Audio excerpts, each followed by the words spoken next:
en contact donc nos roues avec nos moteurs, donc ce qui va nous permettre donc de faire avancer, faire tourner les roues, et en les faisant tourner, donc on fait avancer notre robot. Et donc pour commencer, donc on va pas s'attaquer tout de suite au BLDC, on va commencer par une version plus simple déjà, donc le moteur traditionnel en courant continu. Donc voilà ici, donc nous avons un moteur en courant continu traditionnel, hein. Et donc on va essayer déjà de comprendre donc les bases d'un moteur à courant continu. Voilà. Mais voilà, donc lorsqu'on regarde ici, bah, on se rend compte qu'il y a beaucoup trop de choses en fait. C'est pas trop clair, il y a beaucoup trop de composants, ça nous empêche de voir en fait l'essentiel qui pourrait nous aider à comprendre. Bah, du coup, on va faire quoi? On va essayer de simplifier tout ça. Donc on le simplifie. Donc voilà encore le même moteur, hein, mais en plus simple encore. Voilà, donc on a viré tout ce qui était inutile à la compréhension et on a gardé donc que l'essentiel pour comprendre. Nous avons ici la partie qui tourne et puis nous avons à l'extérieur donc ce qui permet de créer un champ.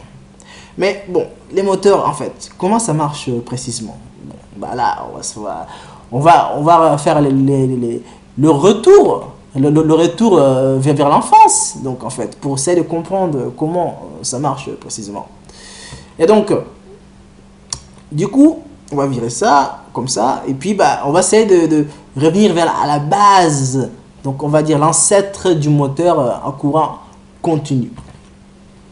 Donc voilà, imaginez donc nous avons un aimant au milieu, donc un aimant voilà, qui va représenter notre moteur, tout simplement.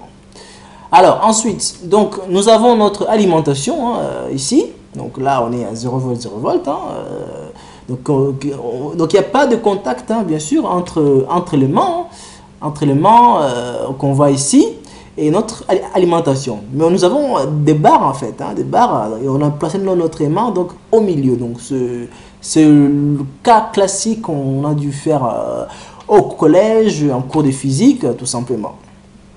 Et donc voilà, donc le moteur, grosso modo, ça, c'est ça.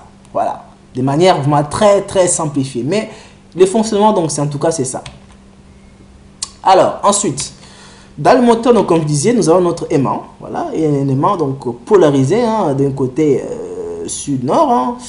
Et puis donc cet aimant là, on le retrouve donc sur tous les moteurs. Donc après, c'est juste le type d'aimant qui change en fait.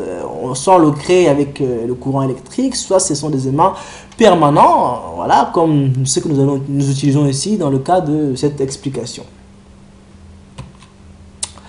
Et donc cet aimant, c'est ce que nous appelons aussi le rotor. Voilà, donc c'est la partie qui va tourner en fait dans le moteur électrique.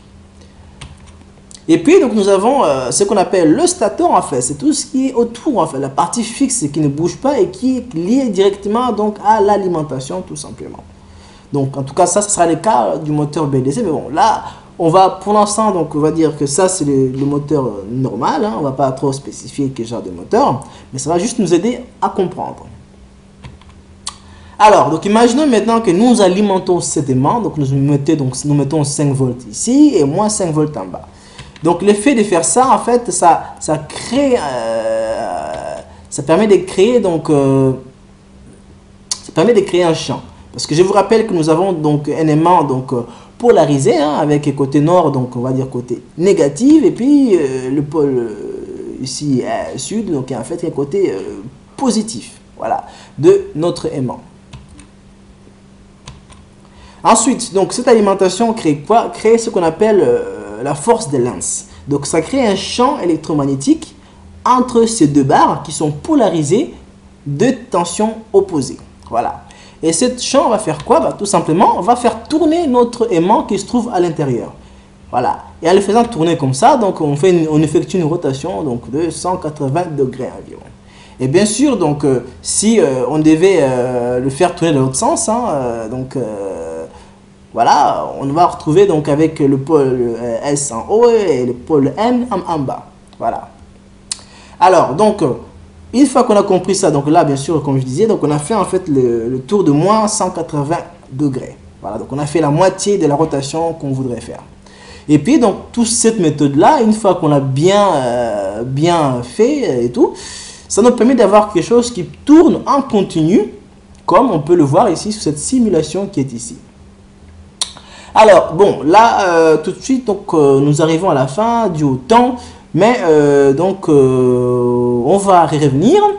Et donc, pour ce, je vous dis donc au revoir et puis à bientôt.